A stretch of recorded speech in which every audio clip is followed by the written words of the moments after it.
आप सभी का स्वागत है आज के इस लेक्चर में। और आज डिस्कस करेंगे पावर सिस्टम का एक टॉपिक है लोड फ्लो। कहीं कहीं पे आप पावर फ्लो भी इसे कह सकते हैं। तो उसके बारे में कंप्लीट रिवीजन करेंगे। तो एंड तक देखें, ऑन शॉर्ट रिवीजन वीडियो जो आपका है।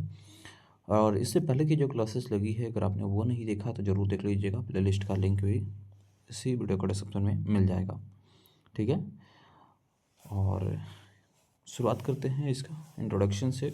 आप लोग लाइक शेयर कर दीजिए अपने सभी फ्रेंड्स के ग्रुप में, ज़्यादा से ज़्यादा कैंडिडेट जुड़ेंगे, इससे एक मोटिवेशन मिलता है नेक्स्ट पार्ट लाने के लिए या अलग अलग टॉपिक को कवर करने के लिए। ठीक है, तो आप लोग ज़रूर अपने ग्रुप्स में शेयर कर दीजिए इसको। और 1x 2x 4x जैसे भी दिखना है एंड तक, लेकिन देखिए इसको लेक्चर को कंप्लीट रिवीजन करना है आपको। इंट्रोडक्शन से शुरुआत करेंगे लोड फ्लो का। इंट्रोडक्शन क्या है? तो लोड फ्लो जो है एनालिसिस करता है, यानी डिटरमाइन करेगा किस चीज़ को। तो पहला तो है बस वोल्टेज जो होता है, मैग्नीट्यूड और एंगल दोनों में, उसको डिटरमाइन करेगा। दूसरा आपका एक्टिव पावर जो होता है, जिसे P से इंडिकेट करते हैं, और रिएक्टिव पावर जो होता है जिसे Q से इंडिकेट करते हैं। तो इसको भी एनालिसिस करके डिटरमाइन करने का काम आपका लोड फ्लो में होता है। तीसरा आपका होता है पावर फ्लो। पावर फ्लो किसमें? ट्रांसमिशन लाइन में। ट्रांसमिशन लाइन अभी हम लोग ट्रांसमिशन और डिस्ट्रीब्यूशन दोनों पढ़ा है रिसेंटली। तो ट्रांसमिशन लाइन में पावर फ्लो को भी डिटरमाइन करने के लिए लोड फ्लो को एनालिसिस करना ज़रूरी है। अगला सिस्टम के जो लॉसेस हैं उसके बारे में भी समझना या उसको डिटरमाइन करने के लिए भी लोड फ्लो की एनालिसिस करना ज़रूरी होता है। तो ये इसके इंट्रोडक्शन हो गए इसके लिए। दूसरी तरफ एक और इम्पॉर्टेंट पॉइंट इसके बारे में याद रखना है कि ये स्टेडी स्टेट एनालिसिस होता है पावर सिस्टम का। ठीक है, लोड फ्लो जो आपका है वो कुछ इंपॉर्टेंस पढ़ लें अगर लोड फ्लो को। तो लोड फ्लो जो है पहला तो प्रॉपर प्लानिंग करता है, किसके लिए? पावर सिस्टम के लिए प्रॉपर प्लानिंग करेगा, वो होता है आपका प्रॉपर प्लानिंग पावर सिस्टम के लिए। दूसरा आपका है कि वोल्टेज प्रोफाइल की इम्प्रूवमेंट में भी हेल्प करता है, और इसलिए हम लोग लोड फ्लो को भी समझते हैं, एनालिसिस करते हैं। तीसरा आपका है कि determination of the power losses. अभी हमने ऊपर में भी देखा था कि पावर लॉसेस को डिटरमाइन करने के लिए लोड फ्लो का एनालिसिस करना ज़रूरी होता है। चौथा अगर देखिए तो सिलेक्शन ऑफ कंडक्टर की साइज। ठीक है, selection of conductor size, conductor का साइज को सिलेक्शन करना है तो उसके लिए भी लोड फ्लो को समझना, एनालिसिस करना ज़रूरी होता है, डिटरमाइन करना ज़रूरी होता है। और नेक्स्ट वन जो है आपका है वो है economic operation of the power system. Economic operation जो होता है पावर सिस्टम का, उसको भी समझने के लिए लोड फ्लो को एनालिसिस करना ज़रूरी होता है। और ये कुछ इंपॉर्टेंस हमने देखा लोड फ्लो का। नेक्स्ट वन देखेंगे हम इसमें पावर सिस्टम बस। ठीक है, पावर सिस्टम बस ये होता क्या है ये समझ लीजिए पहले। तो a bus is node where generators, load and transmission lines are connected, है ना। एक बस या एक नोड ऐसा नोड होगा जहाँ पास जनरेटर, लोड और ट्रांसमिशन लाइन तीनों का तीनों कनेक्टेड होगा। तो उसको हम लोग उस नोड को क्या कहेंगे? वो बस कहलाएगा। और वो पूरी बस जो है वो पावर सिस्टम बस कहलाता है। ठीक है, पूरा सीरीज जो है आपका वो पावर सिस्टम बस कहलाता है। इसके कई सारे टाइप्स होते हैं, कुछ इंपॉर्टेंट्स हैं वो हम लोग देख लेते हैं। जैसे पहला आपका होता है स्लैक बस। इसको कहीं के पास स्विंग बस भी बोला जाता है, आप इसको ध्यान में रखना है। स्लैक बस और स्विंग बस दोनों एक ही होता है। इसमें अगर बात करें तो स्लैक बस में वोल्टेज, मैग्नीट्यूड और एंगल जो है वो दोनों नोन होगा, जाना पहचाना रहेगा। ठीक है।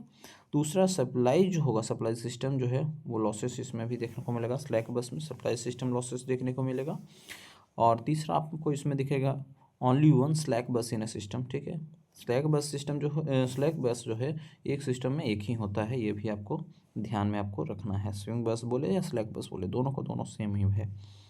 नेक्स्ट वन है पीवी बस। पीवी बस को भी दूसरा नाम है इसका जनरेटर बस इसको भी बोलते हैं।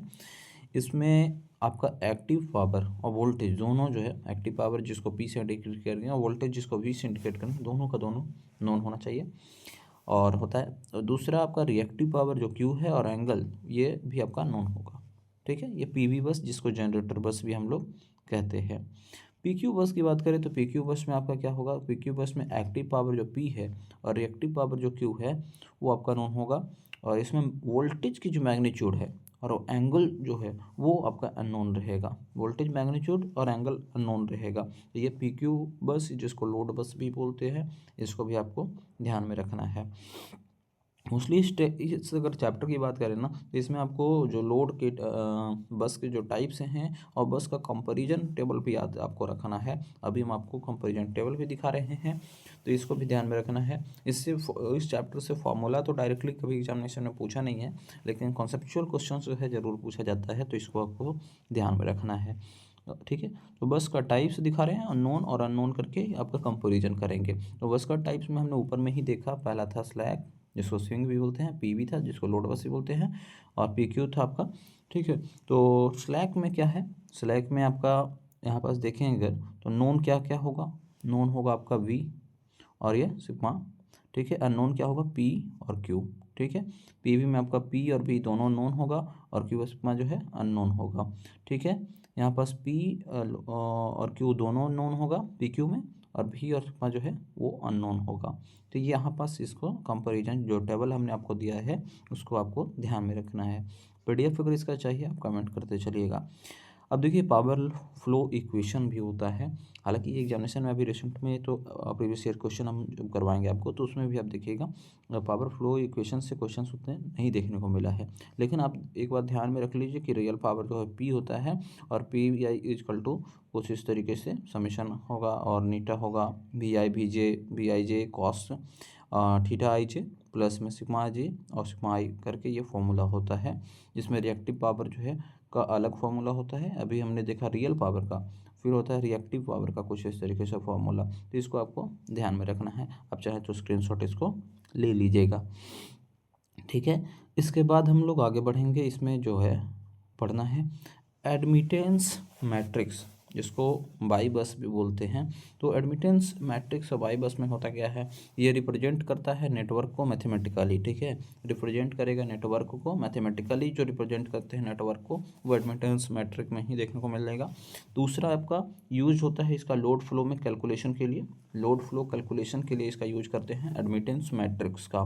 ठीक है, तीसरा इसके बात करें तो डायगोनल एलिमेंट होगा इसमें, जो सम ऑफ एडमिटेंस जो कनेक्टेड होगा टू द बसेस। ठीक है, डायगोनल एलिमेंट्स में कौन कौन होंगे, तो sum of admittance connected to the bus जो करेंगे वो डायगोनल एलिमेंट्स का मिल जाएगा हम लोगों को। अगला है कि ऑफ डायगोनल एलिमेंट की बात करें तो ऑफ डायगोनल एलिमेंट जो है वो निगेटिव जो लाइन होगा एडमिटेंस का, निगेटिव ऑफ लाइन जो होगा एडमिटेंस का वो आपका ऑफ डायगोनल एलिमेंट में आएंगे। डायगोनल एलिमेंट में सम होता है, याद रखिएगा सम होता है, sum of admittance connected to the bus, और ऑफ डायगोनल में आपका क्या होगा, निगेटिव ऑफ लाइन एडमिटेंस होगा। ठीक है, इसको भी दोनों पॉइंट को ध्यान में रखना है। अगला लोड फ्लो सॉल्यूशन मेथड की बात करें तो इसमें पहला मेथड तो आपका आता है गॉस सीडेल मेथड। ठीक है, तो ये काफ़ी सिंपल और इजी मेथड है, और ये स्लो कन्वर्जेंस इसमें देखने को मिलेगा। तीसरा आपको इसमें देखने जो मिलेगा वो होगा कि सूटेबल होगा ये स्मॉल सिस्टम के लिए। कौन सा, तो गॉस सीडेल मेथड जो है आपका ये सूटेबल होगा स्मॉल सिस्टम के, सूटेबल होगा स्मॉल सिस्टम के लिए। दूसरा आपका अगर इसमें देखिए तो दूसरा है आपका न्यूटन रैप्सन मेथड। ठीक है, दूसरा आपका मेथड है Newton Raphson method. Newton Raphson method की बात करें तो इसमें आपका पहला होता है कि फास्ट कन्वर्जेंस है, इसका प्रॉपर्टी कैरेक्टरिस्टिक को भी समझ रहे हैं कि इसमें फास्ट कन्वर्जेंस है। दूसरा इसकी एक्यूरेसी हाई होगी, इसमें हाई एक्यूरेसी इसमें चाहिए। और तीसरा आपका है कि कॉम्प्लेक्स कैलकुलेशन होता है, उसमें हमने देखा कि सिंपल और ईजी होता है, इसमें क्या है कि हाई कॉम्प्लेक्स कैलकुलेशन इसमें होगा न्यूटन रैप्सन मेथड में।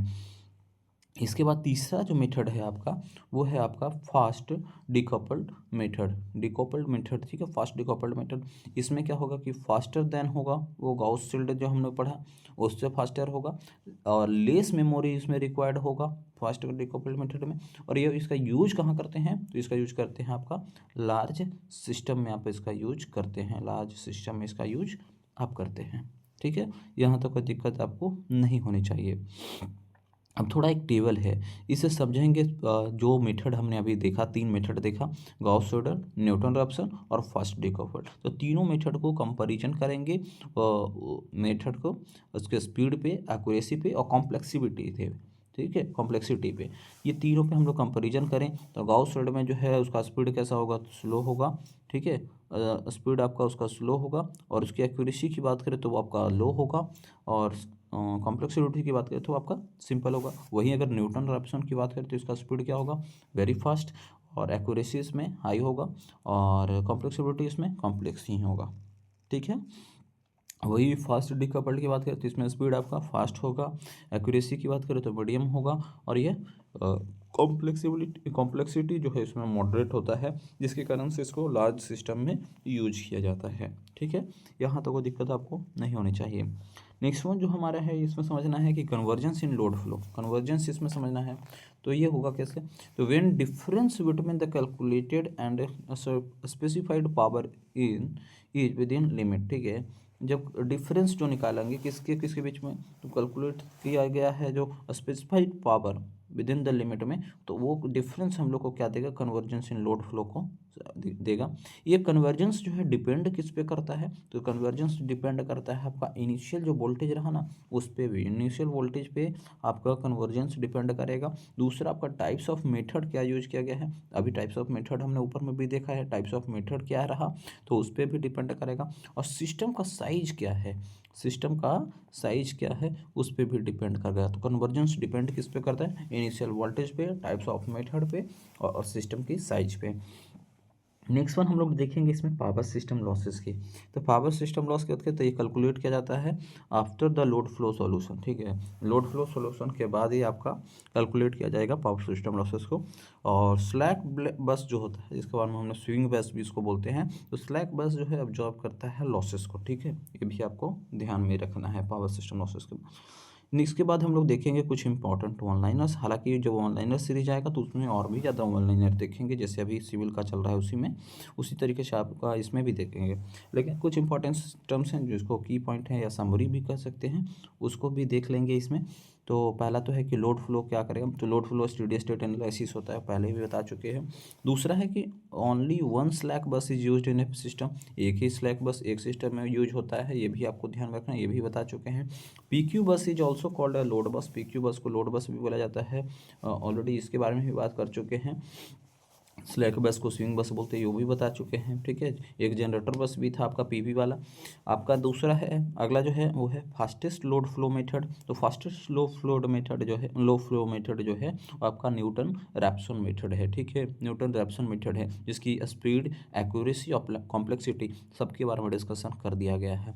अब यहाँ पास वाई बस मैट्रिक्स की बात करें तो इसका यूज कहाँ होता है, तो यूज होता है इसका पावर फ्लो एनालिसिस करने के लिए। और यहाँ पास नेक्स्ट वन जो है आपका वो है स्लैक बस सप्लाई सिस्टम लॉसेस। स्लैक बस जो है वो सप्लाई क्या करेगा, सिस्टम लॉसेस को सप्लाइज करेगा। तो ये आपका लोड फ्लो को जो है वन शॉट रिवीजन यहाँ पास किया गया। आपको कैसा लगा आज का ये लेक्चर, आप लोग ज़रूर कमेंट करके बताएंगे। और इससे पहले की क्लासेज अगर आपने नहीं ज्वाइन किया है तो ज़रूर देख लीजिएगा, प्लेलिस्ट का लिंक आपको इसी वीडियो का डिस्क्रिप्शन में मिल जाएगा। फिलहाल इस लेक्चर को लाइक कीजिए, शेयर कीजिए सभी फ्रेंड्स ग्रुप में, और मिलते हैं फिर नेक्स्ट टॉपिक नेक्स्ट लेक्चर के साथ में। धन्यवाद आप लोग का इस लेक्चर में जुड़ने के लिए।